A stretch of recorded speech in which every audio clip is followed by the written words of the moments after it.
Hi friends, my name is Sai Kumar. Please subscribe to my channel. Friends, ఇప్పుడు చెప్పే topic ఏంటంటే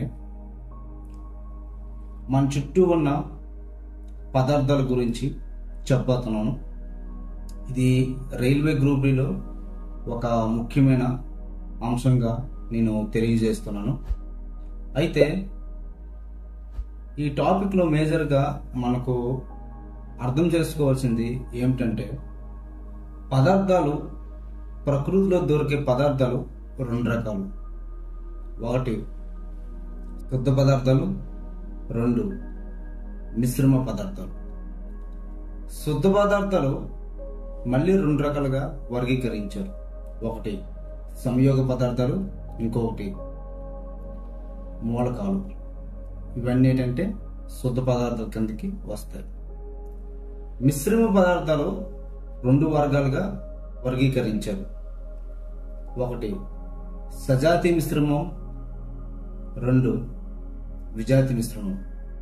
సజాతి మిశ్రమంలో గుర్తుంచుకోవాల్సిన విషయం ఏంటంటే ద్రావణాల గురించి తెలుసుకోవాలి. ద్రావణాలు అనేవి, ద్రావణం అంటే ద్రావితము మరియు ద్రావణి కలిగి ఉండేదాన్ని ద్రావణం అంటారు. అయితే ద్రావితం అంటే ఏంటి, ద్రావణి అంటే ఏంటి? ద్రావితం అంటే ఒక పదార్థంలో కరిగి ఉన్న పదార్థమే ద్రావితం అంటారు. ఆ పదార్థానికి కరిగేటట్టు చేసే పదార్థమే ద్రావణి అంటారు. అయితే ద్రావణాలు మనకు మూడు రకాలుగా కనిపించవచ్చు. ఘన, ద్రవ, వాయు రూపాల్లో కూడా ఉండొచ్చు. వాటిని కూడా ద్రావణాలుగానే పేర్కొనాలి. ఓకేనా? అయితే ఇక్కడ మనం గుర్తుంచుకోవాల్సిన విషయం ఏంటంటే విజాతి మిశ్రమంలో అవలంబనాల గురించి తెలుసుకోవాలి. అయితే అవలంబనం అంటే ఏంటి? అవలంబనం అంటే ఒక ద్రావణిలో ద్రావితం అనేది కరగదు. అదేంటంటే ద్రావణిలో కంటికి కనిపించేటట్టు కనిపిస్తుంది. అది కరక్కంట ద్రావణిలో తేలుతూ ఉంటుంది. అలాంటి ఉండే మిశ్రమాన్ని అవలంబనాలు అంటారు. ఈ అవలంబనాలు అనేవి కంటితో చూడగలం.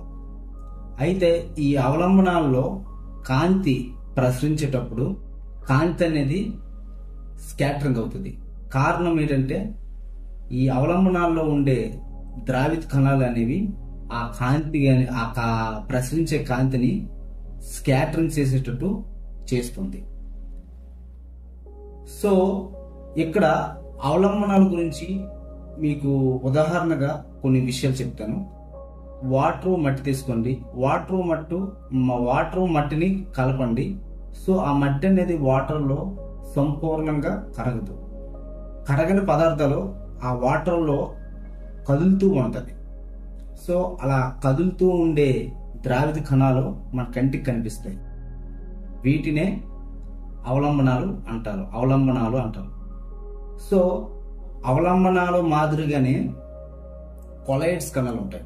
ఈ అవలంబనాలాగే కొలైడ్స్ పదార్థం గురించి తెలుసుకోవాలి. అయితే ఈ కొలైడ్స్ పదార్థాలు అనేవి ఈ అవలంబనాల్లో ఉండే ద్రావిత కణాల్లాగా మన కంటికి కనిపించేటట్టు కొలైడ్స్ పదార్థంలో కనిపించదు.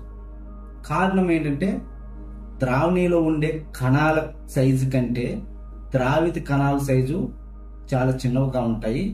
మరియు ఏంటంటే ఇవి సజాతి మిశ్రమాలకి మరియు అవలంబనాలకి మధ్యస్థంగా ఉంటాయి.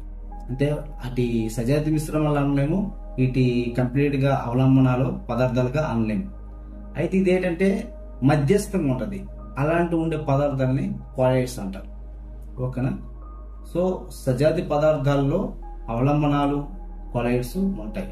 కొలైడ్స్ సజాతి మిశ్రమం లాగే కనిపిస్తుంది, కానీ అది ఏంటంటే సజాతి మిశ్రమం కాదు.